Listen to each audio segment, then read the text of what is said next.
Queridos e amados irmãos, eu vos saúdo com a paz do Senhor, Pastor Heraldo Couto. Hoje iremos falar sobre a família. A nossa campanha de valorização da família é neste mês de maio. Então estaremos abordando um assunto importantíssimo sobre a família. E eu vos convido a lermos a palavra de Deus, que está inserida no Evangelho segundo escreveu Marcos, no capítulo 10, e os versículos 7 a 9, que assim nos diz: Por isso deixará o homem a seu pai e a sua mãe, e se unirá à sua mulher, e serão os dois uma só carne. Assim já não serão dois, mas uma só carne. Portanto, o que Deus ajuntou, não o separe o homem. Amados, eu vou colocar um tema sobre essa ministração de hoje. Nós iremos falar a respeito de manter a estrutura familiar. O que Deus ajuntou, não o separe o homem. Não separe. Não separar é manter-se unidos. E manter é continuar, é permanecer. Já a estrutura é a parte de uma construção destinada a resistir à carga. Então, iremos falar metaforicamente a respeito da estrutura familiar, que está sobre o pai e a mãe. Isto é, o peso da responsabilidade está sobre eles. E o objetivo desse tema é resguardar a família de danos. Queridos, a família, ela foi a primeira instituição criada por Deus. Quando ele instituiu a família, ele o fez para o bem-estar da humanidade, a fim de todos os homens e mulheres serem felizes. Em Gênesis, no capítulo 1, e os versículos 27 e 28, fala que Deus criou o homem, a sua imagem criou, macho e fêmea os criou. Deus, ele criou o macho e a fêmea tão unidos que precisou extrair um do outro.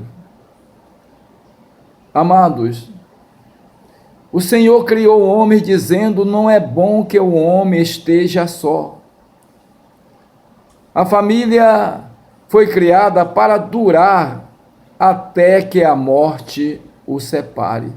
Foi isso que está escrito em Mateus 19, versículo 6, o que Deus ajuntou, não o separe o homem.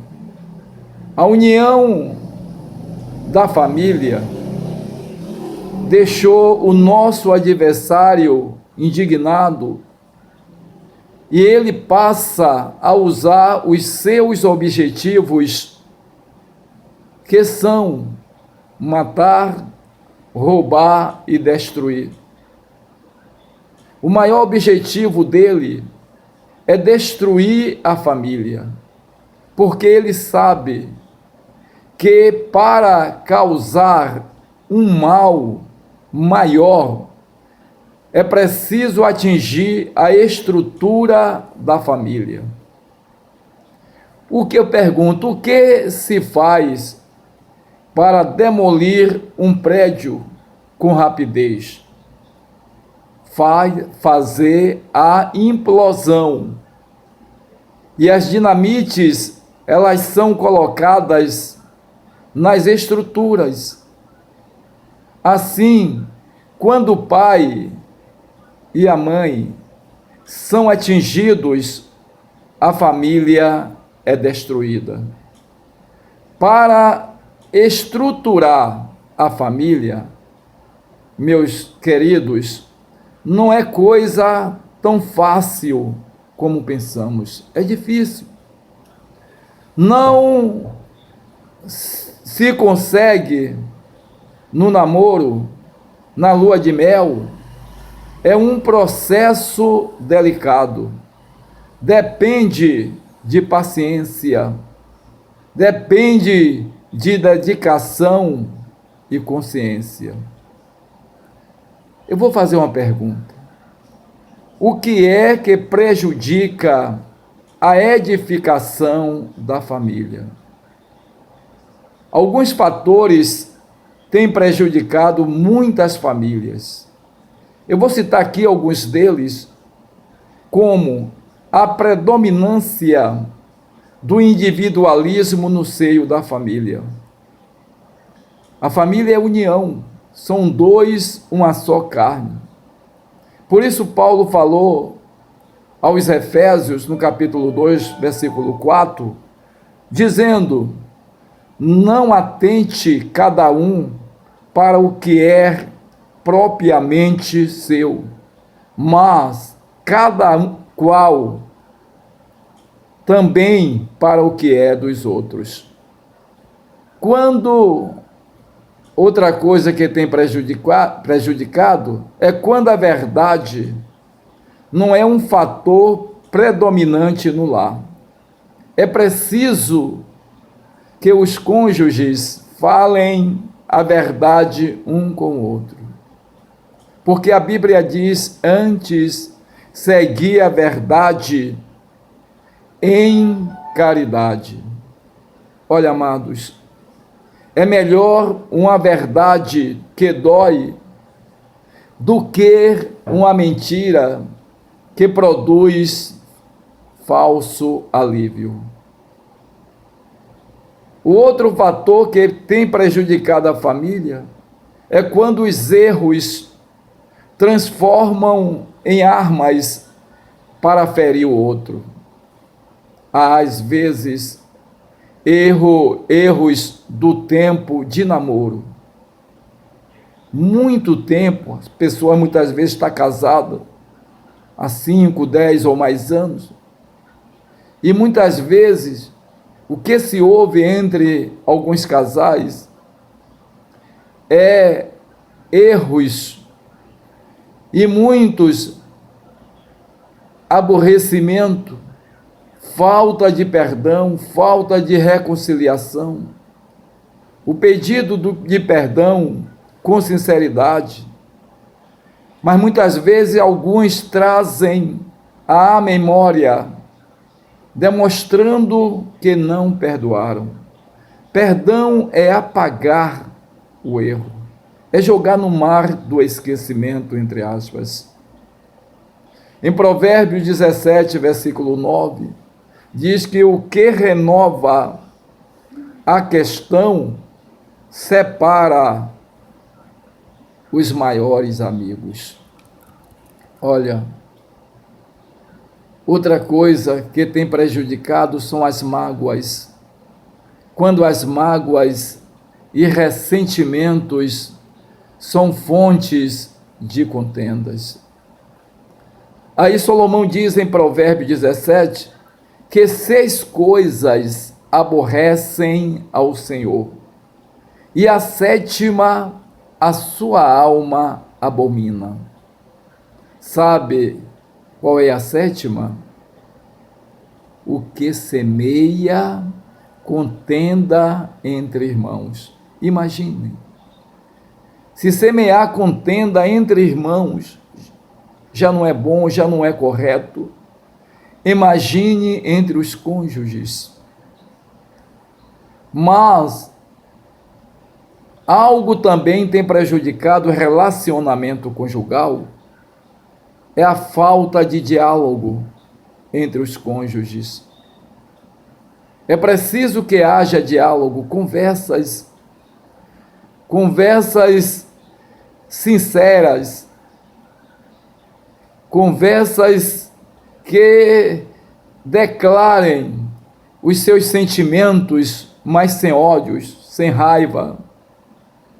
Por isso Paulo disse aos Colossenses, no capítulo 4 e o versículo 6, o seu falar seja sempre agradável e temperado com sal, para que saibam como responder a cada um.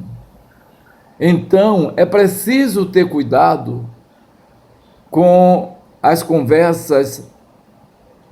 Às vezes alguém diz, você está errada, em um tom de voz de aborrecimento, agressivo. Ainda diz assim, não tente me convencer. Mas também Salomão falou que a resposta branda desvia o furor, mas a palavra dura suscita ira.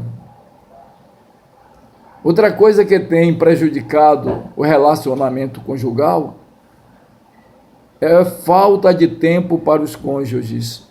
Muitas vezes o trabalho toma o tempo de um dos membros da família. E é preciso haver tempo um para o outro.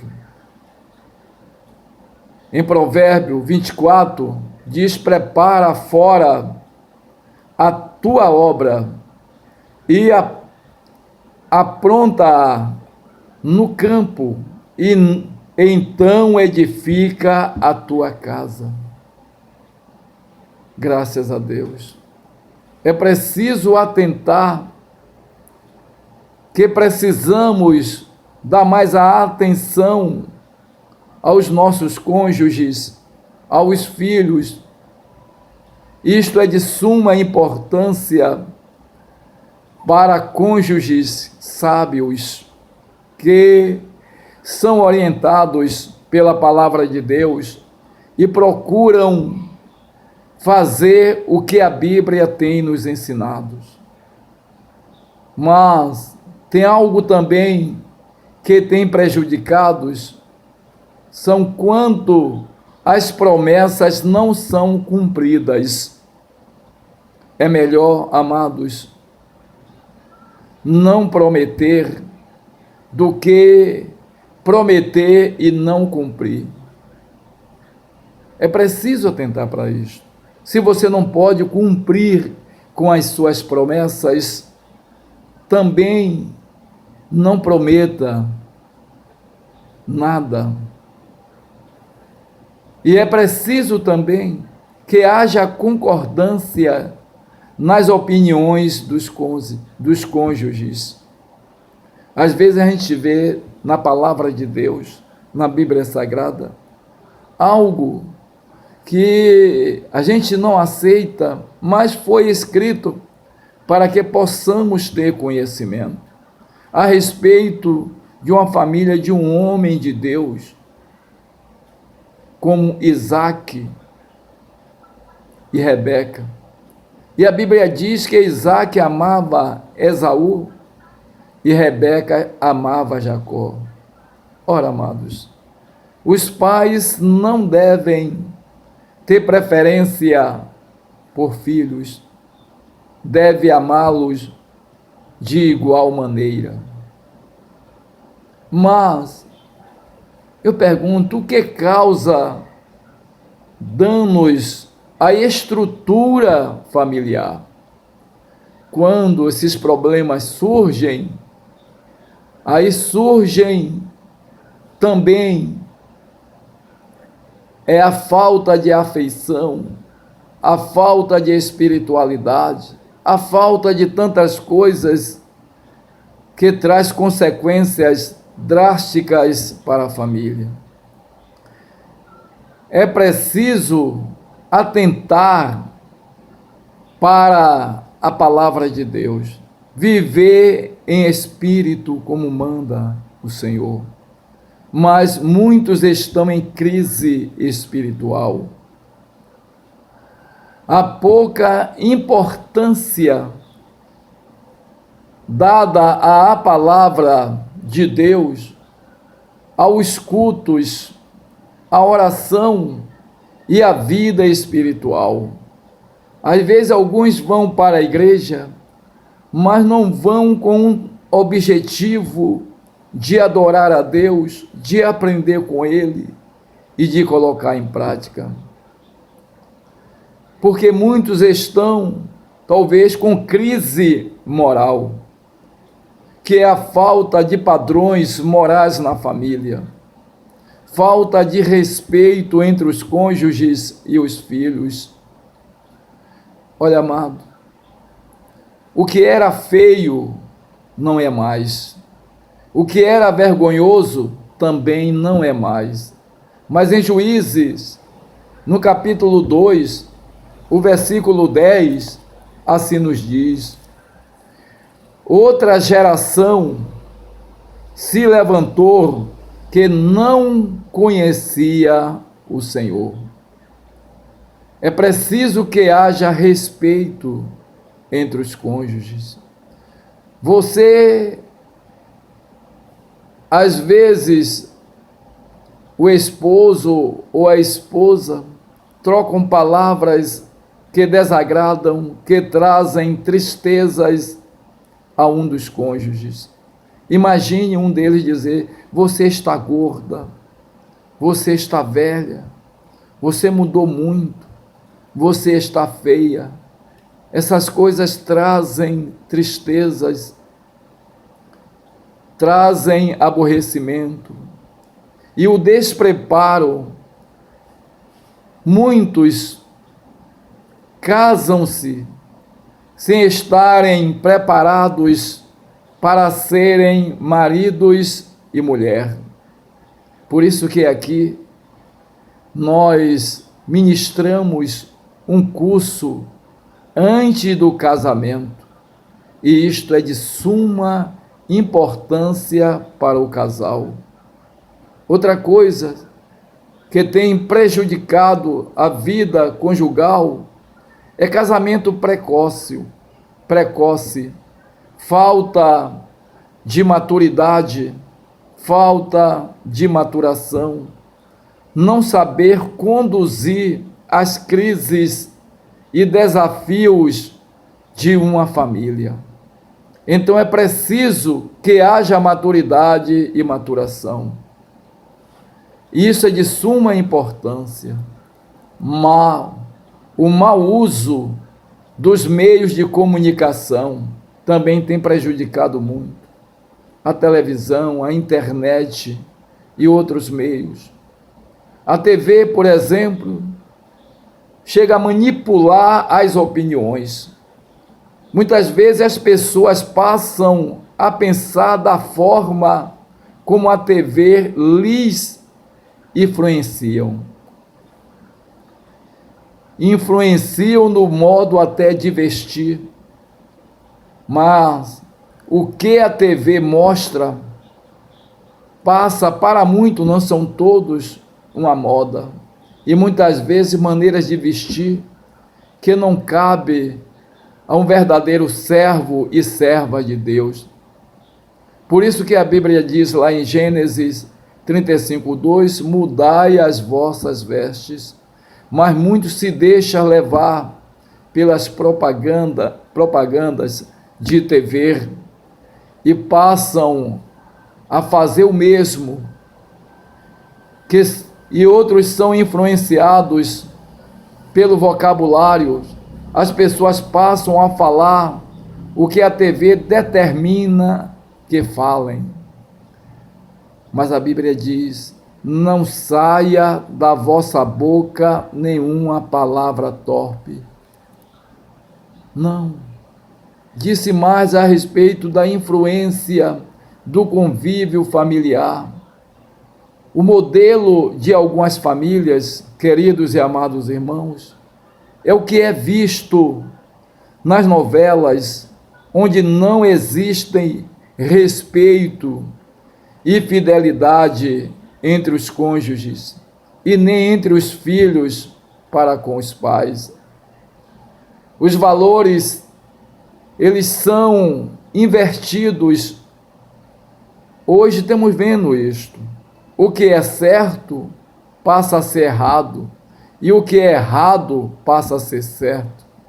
Por isso o profeta Isaías, ele escreveu no capítulo 5, versículo 20, ai dos que ao mal chama bem e ao bem chama mal. É preciso atentar para isto. E a respeito da criação de filhos, é preciso haver disciplinas, é preciso haver limite. Olha, amados, criar filhos sem disciplinas, sem limite, sem dizer não, é produzir filhos para o mal. Mas quer ter filhos vitoriosos, educados, crie-os com disciplina e limite. Dos deveres dos bispos e dos diáconos, o apóstolo Paulo escreveu que governe bem a sua própria casa, tendo os seus filhos em sujeição, com toda a modéstia. Olha, amados, mas é preciso haver também o perdão, haver também reconciliação. A falta de perdão e a falta de reconciliação traz problemas seríssimos para a família, porque é perdoando que se é perdoado. Se não houver perdão e reconciliação, os conflitos e violências aumentarão. Queridos, pergunto, como manter uma família estruturada?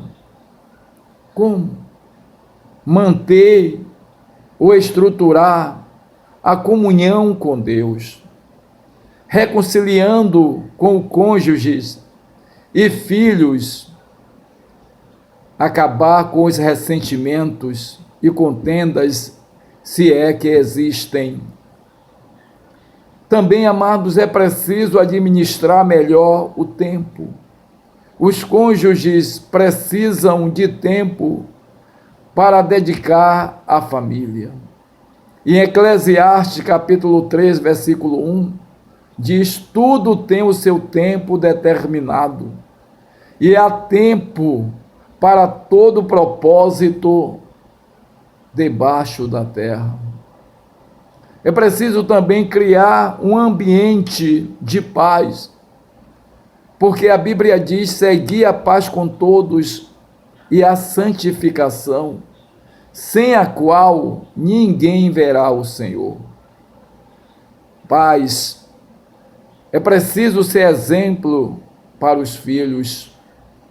Vós, pais, não provoqueis a ira aos vossos filhos, mas criai-os numa doutrina e admoestação do Senhor. Assim falou o apóstolo Paulo. É preciso ser fiel ao seu cônjuge. Vocês sabem qual a maior prova de amor de um casal? É a fidelidade.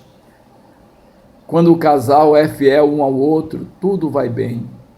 E Paulo, falando à igreja de Corinto sobre a convivência entre esposo crente e esposa não crente e vice-versa, ele diz: se alguma mulher cristã tem marido descrente este deseja habitar com ela, a mesma não deve evitar, não deve impedi-lo.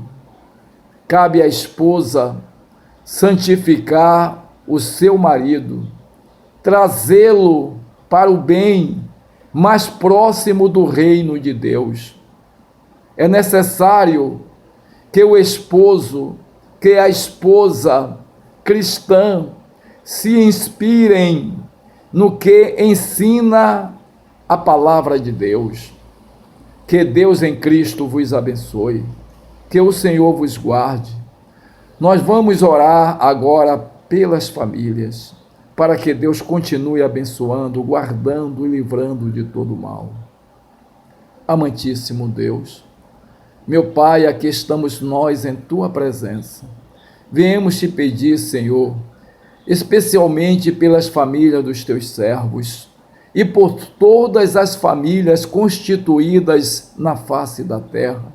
Ó Deus, abençoe esse esposo, essa esposa, abençoe esses filhos, que haja concordância, que haja amor, que haja respeito entre eles. Ó Deus, livra de toda a investida do nosso adversário. Ó Deus, e permaneça conosco, agora e para sempre. Amém. Que Deus em Cristo vos abençoe e até a próxima gravação, se assim o Senhor nos permitir. Amém.